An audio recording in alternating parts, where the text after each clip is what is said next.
Assalamualaikum warahmatullahi wabarakatuh. Yang terhormat kepada Bapak Heru selaku dosen pengampu mata kuliah kewirausahaan dan teman-teman sekalian, kami ucapkan selamat sore dan selamat datang di video kelompok 6.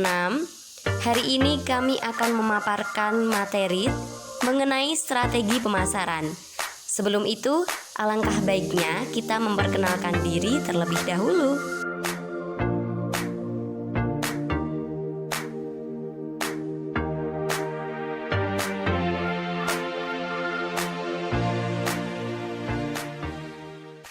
Assalamualaikum warahmatullahi wabarakatuh.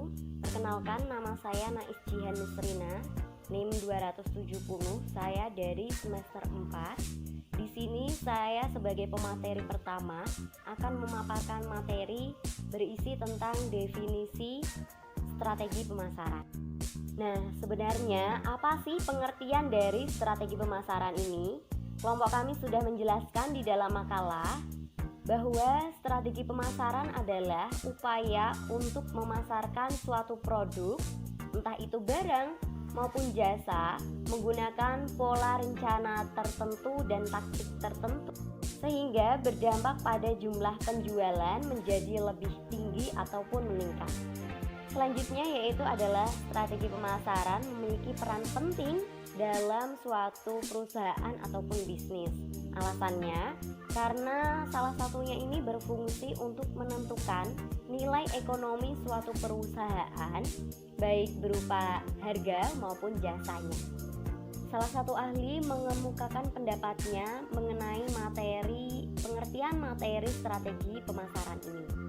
Nah, menurut Philip Kotler, strategi pemasaran adalah suatu mindset pemasaran yang digunakan untuk mencapai suatu tujuan pemasaran, di mana di dalamnya terdapat strategi rinci mengenai pasar sasaran, penetapan posisi, baruan pemasaran, dan juga anggaran untuk pemasaran.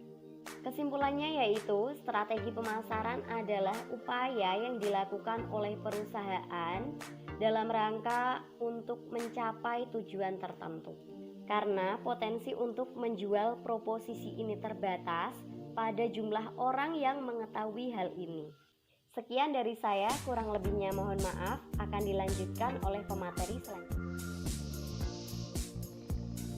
Kenalkan, nama saya Ismiatul Muawana, NIM 247. Saya akan memaparkan materi yang selanjutnya, yaitu fungsi tujuan pemasaran.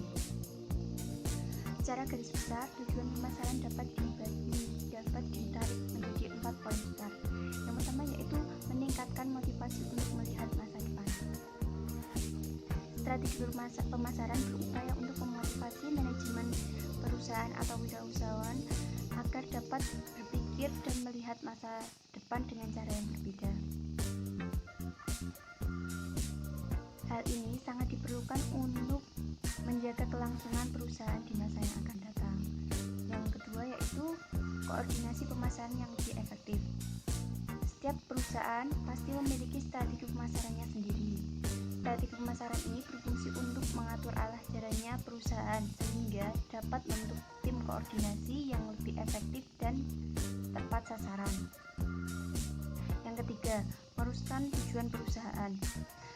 Setiap pelaku usaha tentunya memiliki dengan jelas apa tujuan perusahaan tersebut. Maka pelaku usaha akan dapat membuat detail tujuan yang akan dicapai dengan adanya strategi pemasaran ini, baik tujuan jangka pendek maupun tujuan jangka panjang. Tujuan perusahaan biasanya yaitu menyangkut target penjualan ataupun meningkatkan nilai ekonomi suatu perusahaan. Kegiatan pemasaran. Pengawasan ini sangat penting karena untuk menjaga atau meningkatkan mutu suatu produk perusahaan itu sendiri. Biasanya untuk melakukan pengawasan suatu perusahaan, karyawan dapat diberikan reward apabila mencapai target yang ditentukan. Sekian dari pemaparan materi dari saya. Selanjutnya akan dilanjutkan oleh pemateri selanjutnya. Nama saya Epi Noviana, NIM 333. Saya akan menjelaskan tentang macam-macam strategi pemasaran.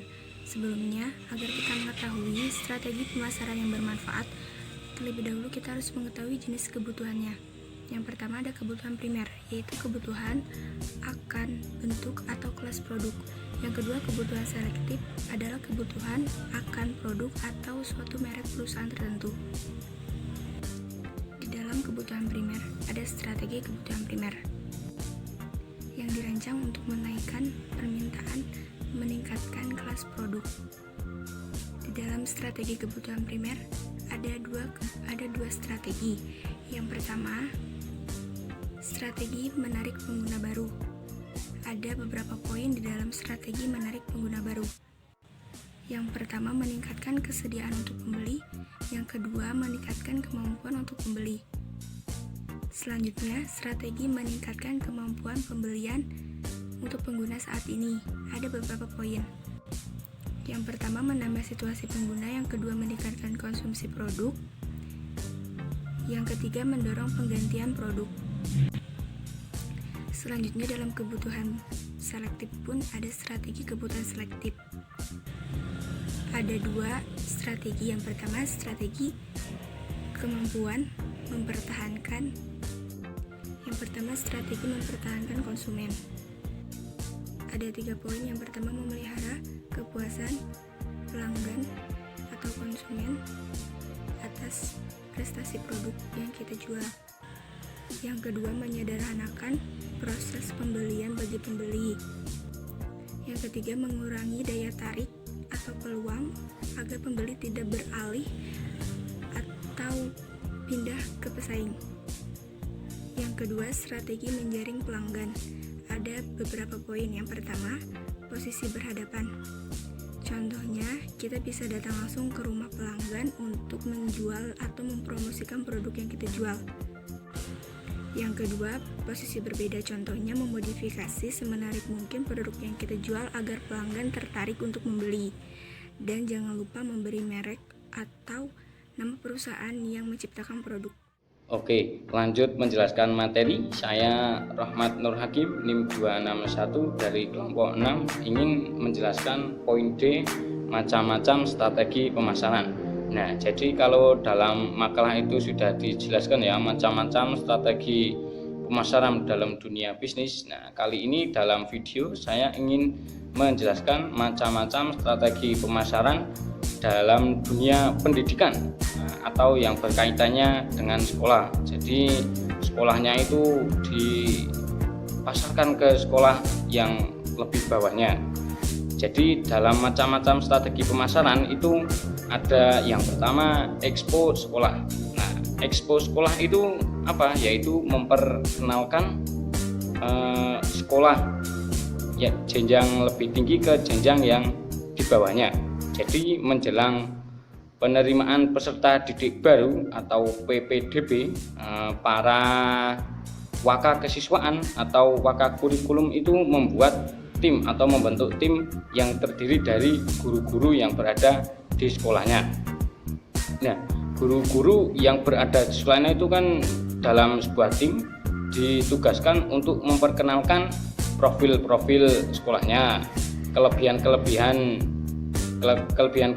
sekolahnya, program-program yang ada di sekolahnya, dan yang lain-lainnya seperti ekstrakurikuler atau kelas-kelas tambahan atau yang lainnya. Pokoknya yang menarik siswa untuk masuk ke sekolahnya tersebut. Nah, dalam expo sekolah itu guru dituntut bisa memasarkan sekolahnya itu dengan semenarik mungkin.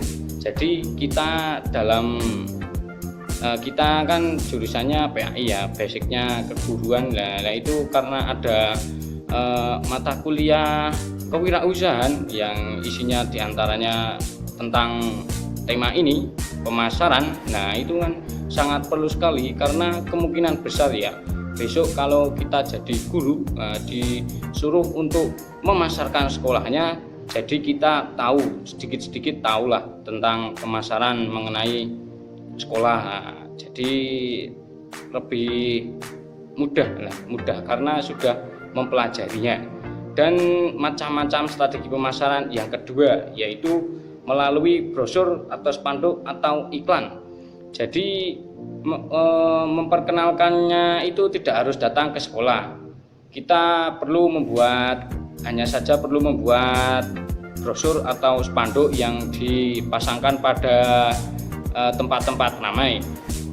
Brosurnya itu mungkin bisa dibagikan ke para siswa yang minat melanjutkan ke sekolah-sekolahnya. Kalau di daerah saya ya, itu seringkali angkot itu loh, menjelang penerimaan peserta didik baru itu di belakang angkot itu dikasih iklan tentang sekolah-sekolah. Nah, kenapa kok diangkot? Nah, karena angkotnya itu kan sering ya mengangkut atau membawa pelajar. Jadi ketika pelajar naik angkot itu kan akan melihat iklan-iklan yang berada di belakang angkot tersebut. Nah, itu setahu saya cuma 2 ya mengenai macam-macam strategi pemasaran, expo sekolah atau brosur spanduk. Nah, sekian mengenai menjelaskan macam-macam strategi pemasaran. Kurang lebihnya mohon maaf dan terima kasih, dan tetap di rumah aja. Di sini saya akan melanjutkan materi dengan poin tujuan strategi pemasaran. Di sini tujuan strategi pemasaran itu ada beberapa hal. Ya, yang pertama yaitu tujuannya adalah untuk meningkatkan koordinasi antar individu dalam tim. Maksudnya itu meningkatkan kualitas kerja per tim gitu loh. Setiap strategi pemasaran kan pasti dibentuk tim-tim tersendiri, yaitu untuk meningkatkan kualitas kerjanya. Selanjutnya yaitu untuk sebagai tolak ukur dari hasil pemasaran kita.